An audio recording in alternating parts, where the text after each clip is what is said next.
Today we are going to learn about the concept of inscribed angle theorem, or otherwise known as the central angle theorem. This is one of the more important theorems associated to circle in geometry and finds a wide number of applications in many problems. So before we move on to the problem itself, we familiarize ourselves with the nomenclature. So first we'll learn about what an inscribed angle is. An inscribed angle is an angle whose vertex lies on the circle and its two sides are the chords of the same circle. For example, this angle ABC is an inscribed angle with the vertex B being on the circle and the arms AB and BC being the chords of the circle. Now we move on to what a central angle is.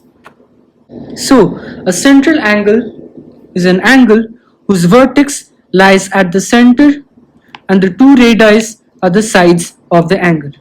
For example, in this angle AOC, the vertex, which is the vertex O, is the center of this circle and the arms AO and OC are the radii of the circle. So this is an example of a central angle. Now, moving on to the theorem itself, that is the central angle theorem or the inscribed angle theorem. This theorem states that the measure of the central angle is twice the measure of the inscribed angle. Note that both the central angle and the inscribed angle share the same arc. Now, in this example, angle AOC is a central angle and angle ABC is an inscribed angle. As you can see, if the measure of angle ABC is theta, then the measure of angle AOC is 2 times theta. This is a very useful result and helps us prove some very useful problems as well as corollaries. So moving on to the corollary, which is important to us for this question. This corollary states that an inscribed angle sharing the same arc or the central angle are equal. For example, in this diagram, you can see we have only considered this arc AC and we have two inscribed angles which are angle ABC and angle AB prime C. As you can see, both of them share the same central angle or the same arc, and by the central angle theorem, both have to be of the same measure theta, which is half that of the central angle. So what does this imply? This implies that no matter where you place the point on the arc, you always get the same measure. For example, if we choose this arbitrary point on this arc, it's called that B double prime, and if we consider the angle A B prime C, it will be the same theta because it shares the same central angle, which is of measure 2 theta. And by the central angle theorem, we know that inscribed angle is just half that of the central angle. Now this is the property which we are going to use in our next problem. So let's proceed to that. This is a problem of CMI 2019 entrance. So here we are given a parallelogram ABCD and an interior point O inside the parallelogram such that the angle AOB plus angle DOC is actually equal to 180 degrees. And we have been asked to show that the angle ODC is equal to the angle OBC. Now, on the first glance, there does not seem to be any simple connection between these two angles, so we are going to need the help of some constructions to make our life a bit easier. Now, what am I planning to do here?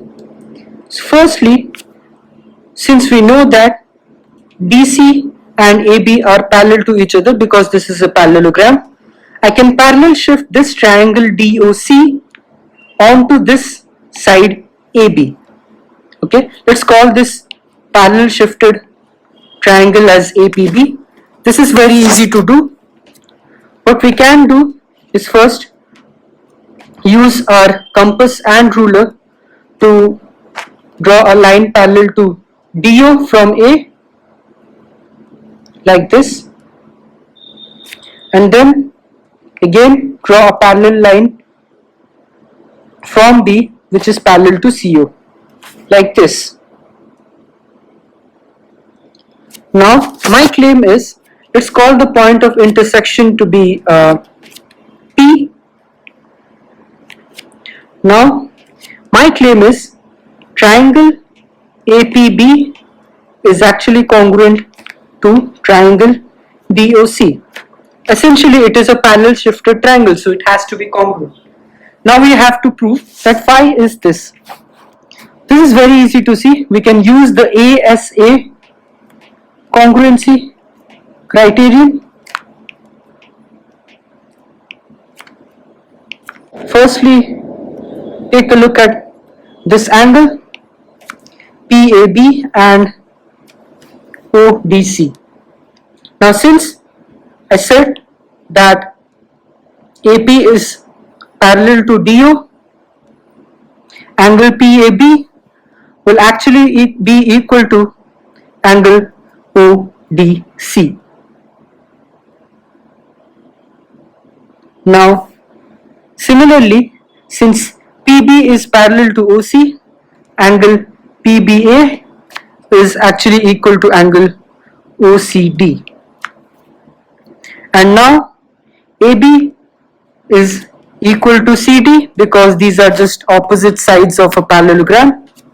So by ASA congruency criterion, these two triangles are indeed congruent to each other. Now by CPCT, angle DOC,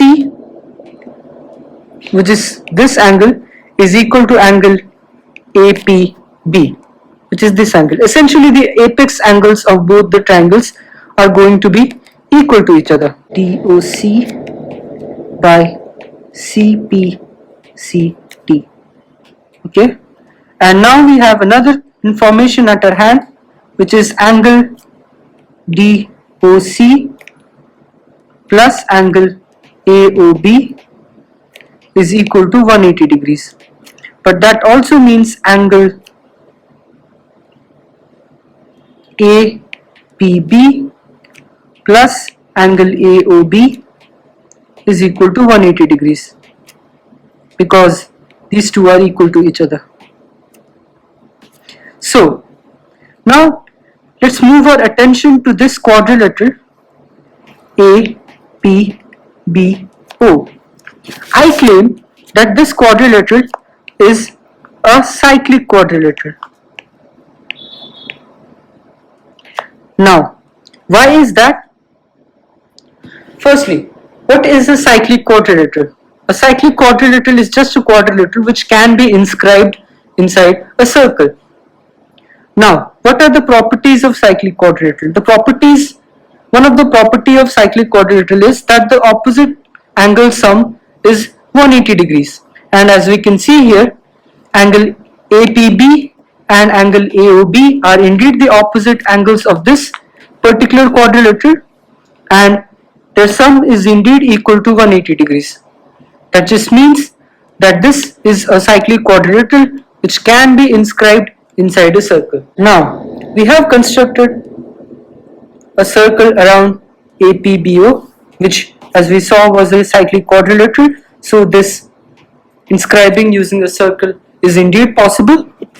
So another thing which we can do is join P and O. So let's do that. Now my claim is that this quadrilateral PBCO is a parallelogram.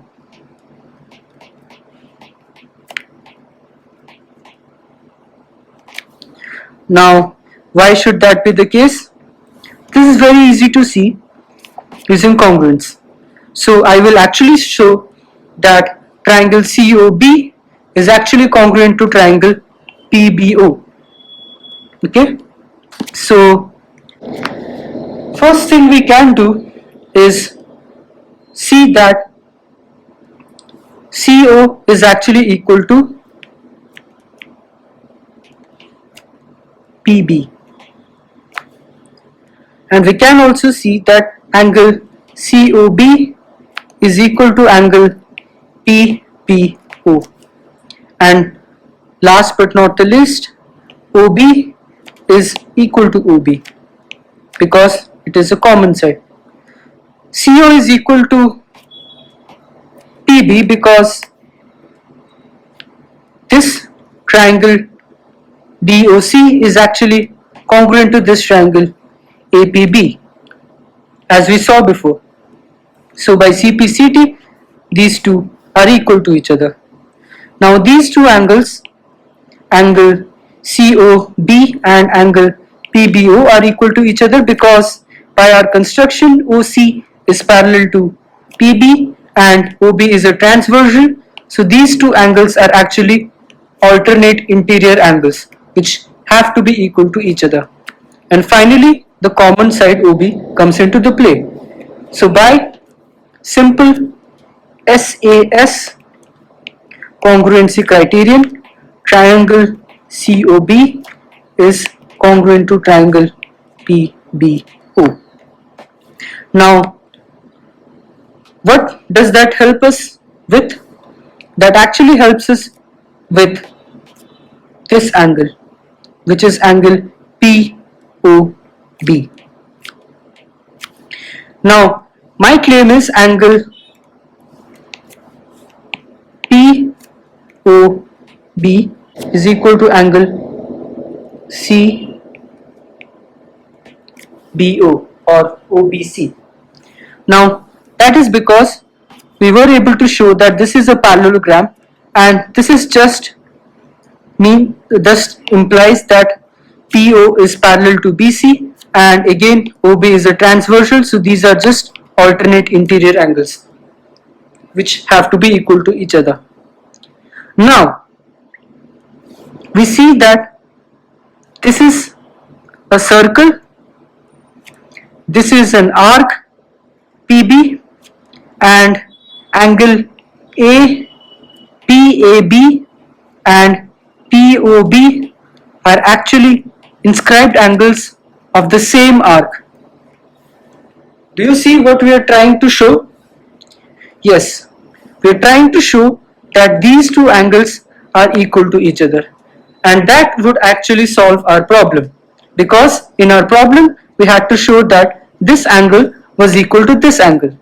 Now since this angle is equal to this angle and this angle is equal to this angle, showing these two angles are equal means these two angles are also equal.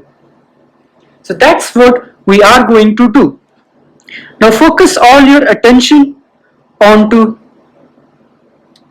this circle. So in this circle, angle PAB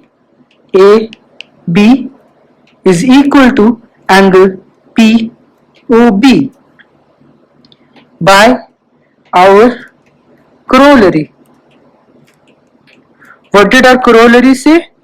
A corollary said that any two inscribed angles sharing the same central angle or the same arc have to be equal to each other, and these two inscribed angles do indeed share the same arc, which is the arc PB.